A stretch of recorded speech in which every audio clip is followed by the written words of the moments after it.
Welcome back, it's part 2 of Daily 606. We're learning to be a cheesier gamer with invisibility cloaks. I want to come back to this game that we were looking at and talk about it right from the start. We look at there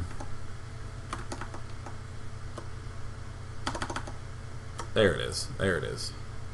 I was losing track of my notes. We note that, in this build, my opponent's going to be quite vulnerable if I go for some sort of air, but will probably shut me down if I go for Dark Templar or if I go for fast robo, cheese type stuff. The mines and the fact that he's going to have a starport soon shuts a lot of that down. This one seems a little bit less vulnerable to air and more vulnerable to this sort of cheesiness. So this is where we actually begin to get some useful information. I will note that this cheese that Naniwa is going to do was done versus Rain in the Team League just the other day by, I can't remember what the guy's name was. Does anyone else remember? It was some guy, some Terran on Samsung. I think it was like Fire Baby or something. Maybe it was Fire Baby? I don't know. I don't even know if Fire Baby is a real person. I think it had fire in it. Either way. 10 gateway, the goal of this is going to be to try to get up as fast as humanly possible the cybernetics core, and as a result, as fast as humanly possible a Stargate, or whatever other structure we might decide to do. So Naniwa does pretty typical pylon, gate on 10, and then chrono boosts. Actually, there's no reason not to show this. That is significant. So pylon, and then hold. Well, as we see, that was an error because he built 2 and then made the gateway and canceled. But it should be chrono right after this is built, and then chrono once again. Assimilator should wind up going down on 12 to 13, depending on how nicely timed everything is.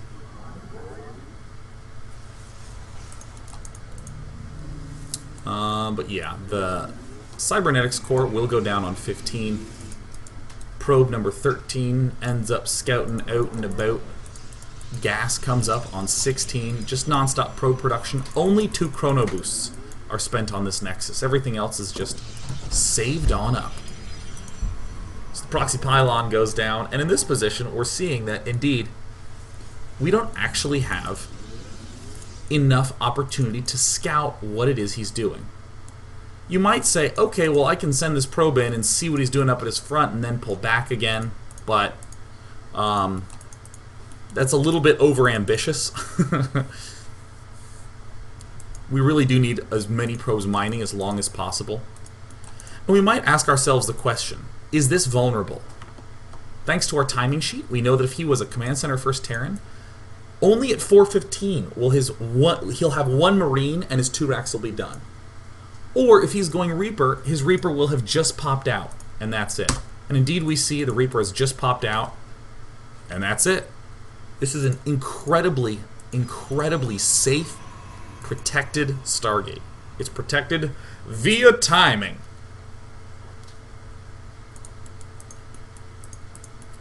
Single Stalker. Once it can be afforded, it's just chronoed out, and no warp gate, which should make every frickin' Terran player very suspicious. And there's the chronoed Stargate to go out. Why pylon number 2 there? Well, for one, this probe wasn't doing anything anyways, so we may as well just make that do the building and these probes can stay mining as much as possible. But also, this helps keep the Stargate alive, protects it in case there is a scout on it. But the Stalker just by and large kind of chills.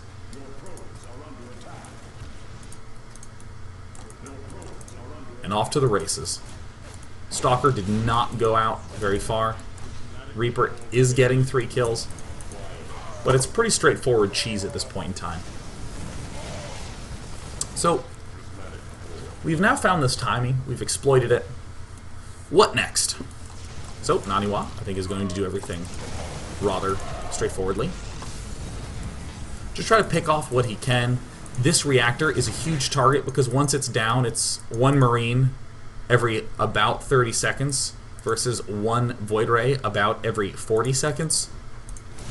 You can see how things do not go well for the poor little Marinis.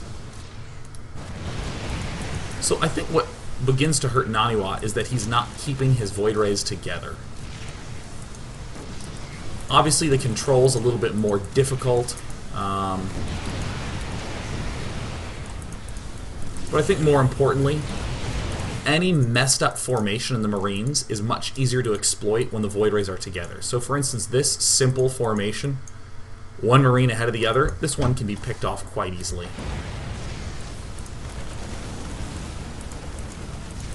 And anything to make the Terran pull back and build more Void Rays is awesome. So in this spot, we actually see that Naniwa is just non-stop building in Void Rays.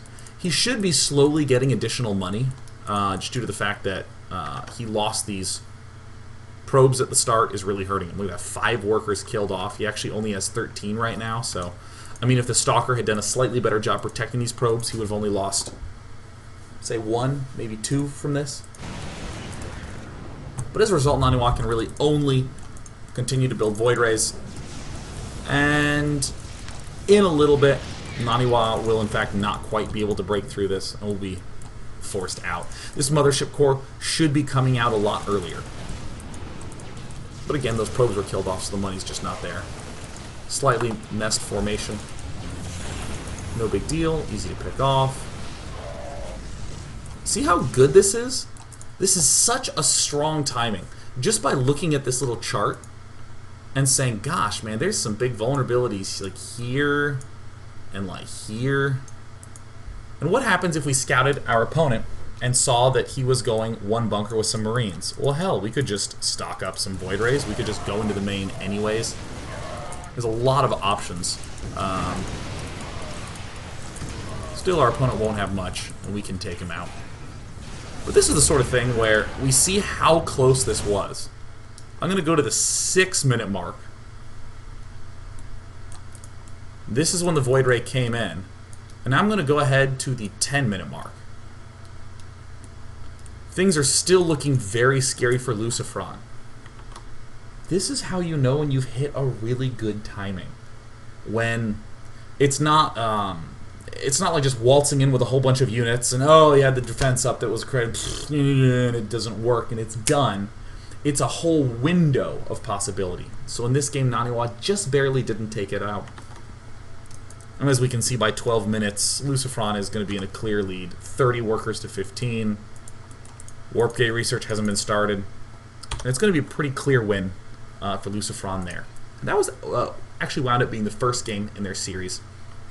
And because I like to go in order after the first game, I also think we should do the second game in that series, because it'll showcase a completely different sort of early aggro push timing.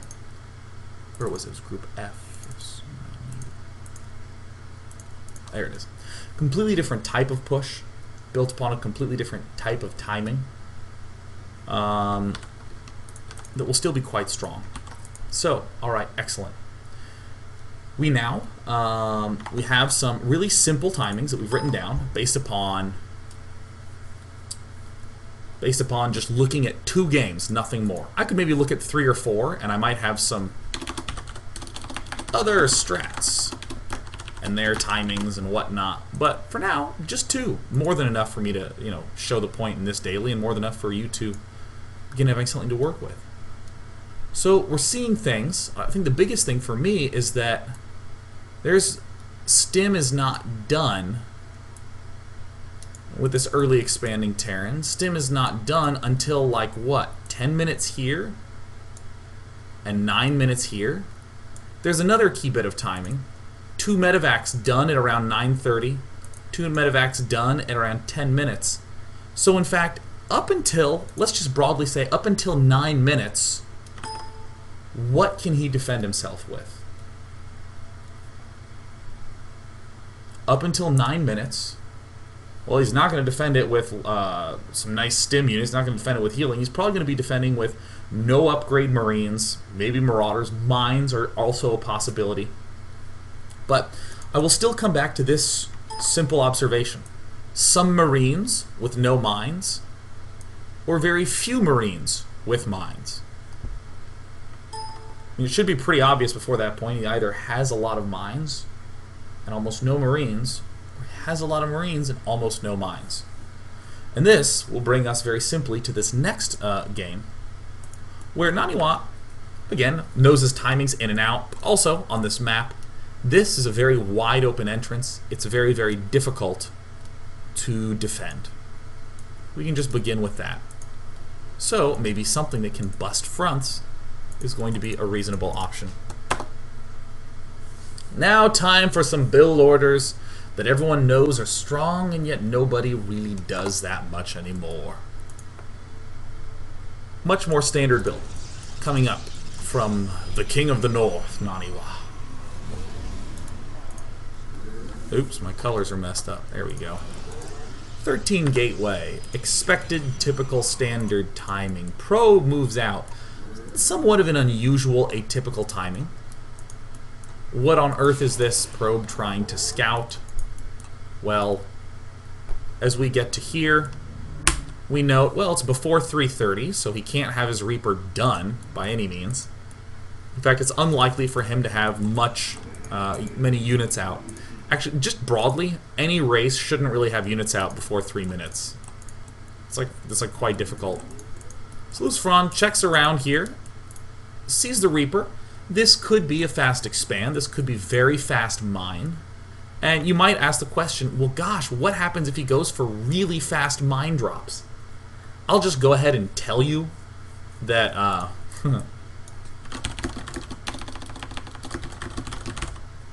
actually, I'll walk you through this.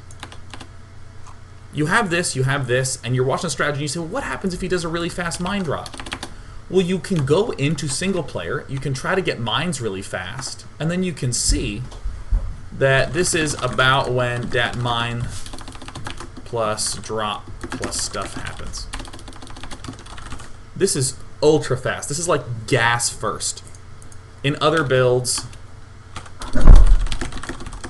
and you can watch this to replayer too, it's like 6:45. I think to 7. I don't quite remember. But that sounds right. Kind of fast, all the things. So cool. So Naniwa has gone in there and he's removed the ultra fast, like 6-minute-ish mine drop. And what do you know? Third pylon going down there in the bottom left, similar to how the second pylon went down there in the last game. We're already seeing some oddities. Some things that we don't typically see in this matchup. We are seeing Stalker before Mothership Core. Very rare. In fact, we're not seeing a Mothership Core yet. This is going to be a little bit more instructive in terms of how you might structure a build based upon this. If I want to intend to attack, how does a Mothership Core contribute to an attack before 10 minutes here, to an attack before this? You have to actually have an answer to that. Most people just autopilot, bring Mothership Core, and they just do it. But here, we start to see, oh, well, if I don't have to build that Mothership Core, like I've scouted that he's going Reaper, so I just sort of NP, build the Stalker, great. I can use that extra gas to throw down a robo facility. Okay, well, after the robo facility here, don't I have enough to get a Mothership Core? Well, do you really need that, or would it be better to get this sentry up? And we're actually starting to see the beginnings of Naniwa's build come together, where in fact he's just going to be going for a very fast Immortal plus 3 gateway push. Zealot waltzes in here to try to check what's up. Kind of an unusual play to scout with a Zealot, but it is going to pick up some pretty valuable information. Stalker to guard, sentry to guard, any sort of step-ups into the base. And with, I believe it was only 2 or 3 chrono boosts. Probably only 2 chrono boosts spent on probes. We have plenty of chrono boost to spend. Getting out Immortal 1. And when Immortal 2 comes out, should be around 7. So we're moving out, we have our gateways out. We're getting sentries first, and boink, wow, nice timing. Right at 7. So what do we have? We have 2 Immortals, 4 Sentries, a Stalker, some Zealots. At 7 minute, what could he possibly have? He could have his CC moving towards the Expo. His medevac could be done. He could have 12 Marines, 1 Rax, and 2 more Rax building. He could just be heading, getting ready to move out in about 30 seconds. So we're actually going to hit him before his medevac is done. Nice. What about up in this circumstance? Well, gee, at 7:30, this guy only has Marines. And we have 2 Immortals out already. Oh, okay, this is nice. We're starting to see why this attack timing that's going to hit around 7:30 is actually going to be quite good.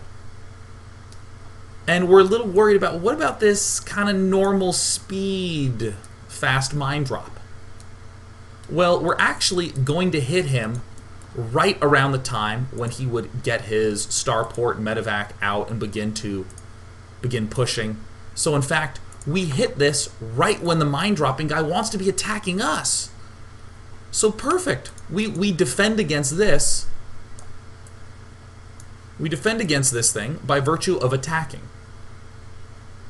And the last question is, well, shit, if he goes for an ultra-fast mine drop, that just hits us way too early. What do I do?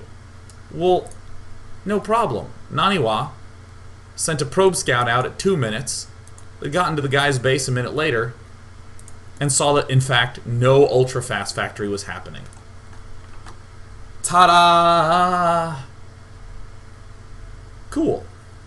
Now, what happens if Naniwa gets into this base and sees, wow, really fast factory coming? Probably just do something else.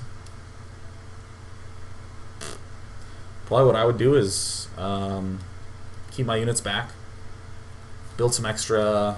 I might build Observer first with the Robo in my main, and just go 2 gate with 1 Robo, and then push. That should be pretty strong. Yes. So cool. Now, as we come back to the 7-minute mark, we see, oh wow, yeah, look at this. Wow, yeah, look, our opponent isn't going for ultra-fast mine drop. And he definitely didn't go command center first, but hey, he can't have much more than this at 7:30. Can't definitely I wish I recorded the Marine count there. He'll definitely have less Marines than here. And in fact, that's kind of what we see. This 10 Marines, it's like the average between what you'd have with 1 barracks constantly producing and some extra barracks. I would probably expect him to have around 13, 14 Marines, something like that. So Naniwa moves in for dot attack. Moves in for dot kill. And we start to see, oh, well, gosh, okay, here's yet another seeming roadblock that we run into. Herp, dirt, damn it. This guy built 5 bunkers. Ugh. Ugh. Ugh. We've lost. Ugh. No, you fool. Let's take a look at our timings. Well, stim and useful things don't really finish until around 9:30. Let's say 9 to be safe. 9:15. Doesn't really finish here. So if he's doing something a little different, like this, well, I mean, I'm pretty sure he definitely can't have his stim or combat shield done anytime soon. Wow, I mean, maybe with some builds you'll get your stim done by like 8:30 or something like that, but nope. Naniwa's looking good. So cool. He's going to be up against pretty weak Marines. Is what he knows. So he gets an observer up, does a little spotting, does some pretty standard pickoffs, waits for this to begin recharging its shields, goes in for the attack, and he's just warping in units behind it. Not really a lot of extra Immortals, just the 2. And then, when does he hit 9 minutes? Just before Marines and medevacs and stim and useful things can be done. And indeed, we see it kind of has that look. Stim seems far away. Medevac seems far away. Combat shield seems far away, but we just simply imagine, what if this engineering bay was never here to do research? This would be closer to done. This would be closer to done. This would be quite a bit closer to done. And that's why Naniwa strikes at 9. Just before all the useful things can happen. Not even many force fields are needed. Just easy destruction on the bunkers. Warps in the zealots in the early rounds. Warps in stalkers in the late rounds. And just waltzes right on by. And now it's just a bunch of gateway units. The Immortals have served their purpose to bust down the bunkers. Bunkers are really the only thing that's keeping Terran alive in these early game scenarios. So yeah, what a great push. What a kick-ass push. And here's the greatest irony. It's actually not ironic, this is just why this is good. Look at that, Stim. Oh hey, Stim's about to finish. Oh yeah, look at that, Combat Shield's about to finish. And he's already dead. It's a timing push that began around that 6-7 minute mark and continued until 10. Pew pew pew. So we can kind of see that when this push first begins, this first round is designed to hit someone at 730 who just doesn't have a good defense up at the front. He would have something like, I don't know, 1 bunker with 9 Marines. Maybe 1 bunker with 11 Marines, something like that. With nothing else anywhere near in sight. We wouldn't even need to build this observer. We could just cancel it and build a 3rd Immortal. Or we're going to be up against a guy who's just getting ready to expand, that has 12 Marines, and he's got some mines coming up. But that's fine, we get the observer and we bust it a little bit later. If for some reason he's playing super defensively, we know our window closes at around 9:30.